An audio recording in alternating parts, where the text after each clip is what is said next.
ഐക്യം സംബന്ധിച്ച ജി സുകുമാരൻ നായരുടെ മുൻ പ്രതികരണത്തിലേക്ക്. ഐക്യം എന്ന ആശയത്തോട് ഞങ്ങൾ യോജിക്കുന്നു എന്ന് പറയുന്നത് ഞാൻ വ്യക്തിപരമായിട്ടാണ്.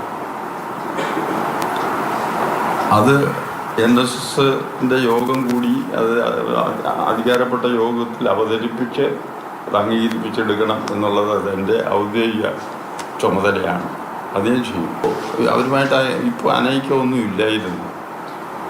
കുറച്ച് അന്നത്തെ സാഹചര്യത്തിൽ സംവരണ വിഷയമൊക്കെ ഉണ്ടായിരുന്നതിന് അതിൻ്റെ പേരിൽ അകൽച്ച ഉണ്ടായി. അത് കഴിഞ്ഞ് യാതൊരു അഭിപ്രായ വ്യത്യാസവും ഇല്ലാതെ പോകുമായിരുന്നു. ഞങ്ങൾ തമ്മിൽ യോജിപ്പോടുകൂടി തന്നെ പോകുമായിരുന്നു.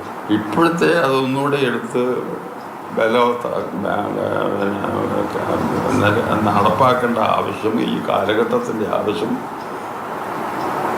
അതായതുകൊണ്ട് SNDP അത് ഉന്നയിക്കുന്നു, NSS അത് അംഗീകരിക്കുന്നു, നടപ്പാക്കുന്നു. പ്രശാന്ത് കൃഷ്ണ വിവരങ്ങളുമായി തുടരുന്നുണ്ട്. പ്രശാന്ത്, കുറച്ച് ദിവസങ്ങൾക്ക് മുൻപ് പ്രതികരിച്ചത് ഇതാണ്. പക്ഷേ ഇപ്പോഴിതാ വീണ്ടും ആദ്യഘട്ടത്തിൽ തന്നെ ഈ ഒരു ഐക്യത്തിനുള്ള താല്പര്യം മാറി. ഒത്തുപോകാൻ സൗഹൃദമുണ്ട്, സ്നേഹമുണ്ട്, പക്ഷേ ഐക്യപ്പെട്ട് മുന്നോട്ട് പോകില്ല എന്നത് വ്യക്തമാവുകയും ചെയ്യുന്നു. പറയൂ വിശദാംശങ്ങൾ. NSS ഏതെങ്കിലും ഒരു പക്ഷത്തിൻ്റെ ഭാഗമാകും, അല്ലെങ്കിൽ അങ്ങനെ സംഘടനയുടെ സമദൂര സിദ്ധാന്തം എന്ന അടിസ്ഥാന പ്രമാണത്തിന് മാറ്റം വരും എന്ന സംഘടനയ്ക്കകത്തുള്ള ചിന്ത തന്നെയാണ് ഇപ്പോൾ അങ്ങനെ മാറി ചിന്തിക്കാൻ, അല്ലെങ്കിൽ ഇന്ന് ഡയറക്ടർ ബോർഡിൽ നിന്ന് അങ്ങനെ ഒരു ചർച്ചകൾക്കും ഒടുവിൽ ഈ സഹകരണം വേണ്ട എന്ന തീരുമാനത്തിലേക്ക് എത്താനുമുള്ള പ്രധാന കാരണം ഇപ്പോൾ NSS SNDP ഐക്യം എന്ന് പറയുമ്പോഴും SNDP general secretary Vellappally Natesan മുന്നോട്ട് വെച്ച നായാടി മുതൽ നസ്രാണി വരെയുള്ള എന്ന ഒറ്റ ആശയത്തിൻ്റെ അടിസ്ഥാനത്തിൽ ഒരു ഐക്യ രൂപീകരണമാണ്. പക്ഷേ അങ്ങനെ വരുമ്പോഴും NSSന് ആ ഐക്യത്തിൽ, അല്ലെങ്കിൽ ആ ഒരു വലയത്തിൻ്റെ ഭാഗമാകുമ്പോൾ NSSന്റെ അടിസ്ഥാന പ്രമാണങ്ങളിൽ നിന്ന്, അല്ലെങ്കിൽ അടിസ്ഥാന സിദ്ധാന്തത്തിൽ നിന്ന് മാറ്റം വരുത്തേണ്ടി വരും എന്നത് ഉൾക്കൊള്ളേണ്ടി വന്നു. ഇത് മാത്രമല്ല, ഒരു വശത്ത് NSS general secretary G Sukumaran Nair വളരെ പരസ്യമായി തന്നെ നിലപാട് സ്വീകരിച്ചത് സംസ്ഥാന സർക്കാരിനോട് ചേർന്ന് നിൽക്കുന്ന ഒരു നിലപാട്. അതായത് വീണ്ടും ഇത്തവണത്തെ തദ്ദേശ തെരഞ്ഞെടുപ്പിലെ വിജയമൊന്നും കണക്കിലെടുക്കേണ്ട, ചെറിയൊരു സ്പാർക്ക് മതി, ഈ ഇടതുപക്ഷത്തിന് അനുകൂലമായി കാര്യങ്ങളെല്ലാം നീങ്ങും.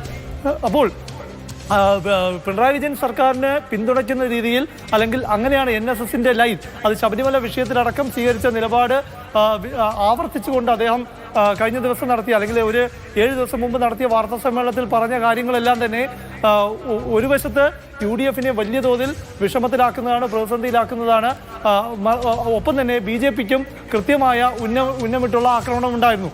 അതുകൊണ്ട് തന്നെ NSSനുള്ളിലുള്ള സംഘടനയുടെ ഭാഗമായി നിൽക്കുന്ന കരയോഗങ്ങളിൽ മുതലുള്ളവരുടെ ഒരു നിലപാട് അറിയുന്ന മുൻപ് ഇങ്ങനെ ഒരു സമീപനം എടുത്തതുകൊണ്ട് തന്നെ ഡയറക്ടർ ബോർഡിൽ ഈ വിഷയം വന്നപ്പോൾ ഇതിൽ മാറി ചിന്തിക്കേണ്ടി വന്നു. പിന്നെ ഈ നിലപാട് സ്വീകരിച്ചത്, അല്ലെങ്കിൽ ഇന്ന് ഈ വേണ്ട, അല്ലെങ്കിൽ ഈ സഹകരണം വേണ്ട, ഐക്യം വേണ്ട എന്ന പ്രമേയം അവതരിപ്പിച്ചത് NSS ജനറൽ സെക്രട്ടറി തന്നെയാണ്.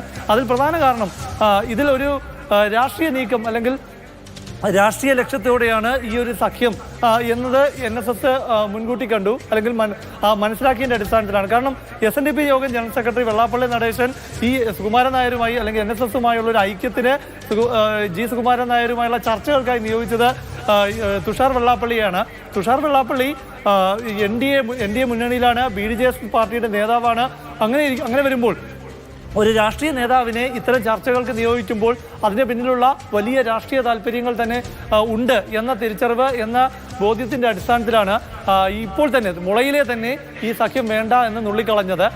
അതായത് മുൻകാലങ്ങളിലെ ചരിത്രം കൂടി പരിശോധിക്കുമ്പോൾ NSSന് SNDPയുമായി, അത് നായർ ഈഴവ ഐക്യം NSS SNDP ഐക്യമായി ഏറെക്കാലം മുന്നോട്ട് കൊണ്ടുപോകാൻ കഴിഞ്ഞിട്ടുമില്ല.